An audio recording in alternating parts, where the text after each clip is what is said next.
alam mo lahat. Bilang ina mo nagmamahal ako. Gusto lang abigay ka ng buhay na maganda.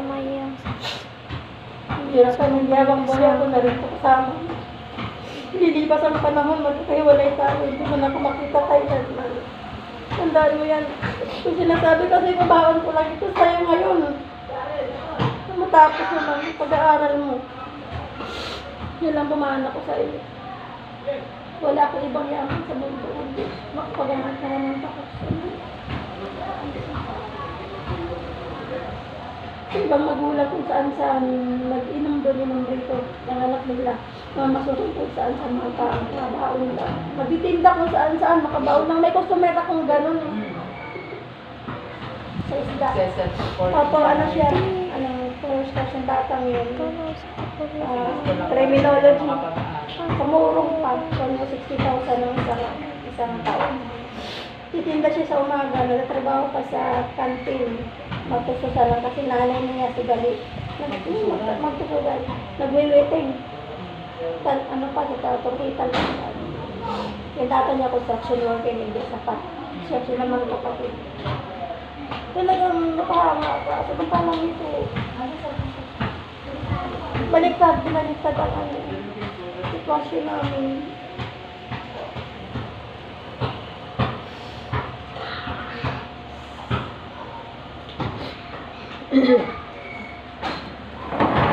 Anak ko ha.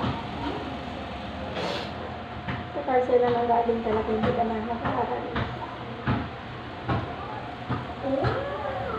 Ano naman nangyari sa buhay natin. Dahil ang buhay, nagpahirap ng kanila pang buhay. Ngayon, ang panahon ngayon, kamay tayo mag-aralan, paligid ako buhay. Pero pag mahirap ka, lalo kapag mahirapan sa taas ng bilihin, mababang sweldo, wala ka pinag-aralan. Hindi mo man ngayon mararamdaman ito. Dahil wala ka pang anak. Pagdating na mag-anak ka pa, anak, mama, naalala mo ako. Natama yung mama ko, nabubuhay ko ng mama ko. Tama natin yung sabi ng mama ko. Sabi namin. Kahit malalakas ang alon, susuotin mo yan para lang makapamanti, makahuli para sa anak. Balot kasi panapan ako. Naalala mo yan. Mag-isip-isip ka muna, mag-isip ka, hindi pa huli ang lahat.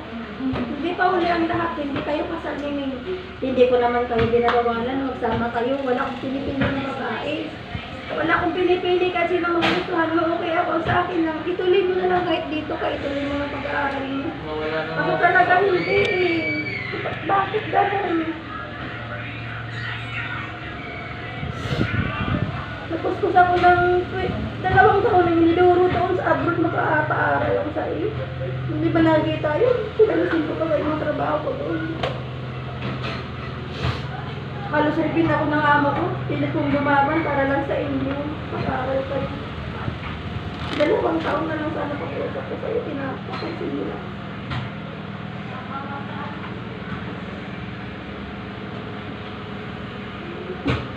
Gusto ko, ano bang gawin? Ito meron sa akin. Hindi ko na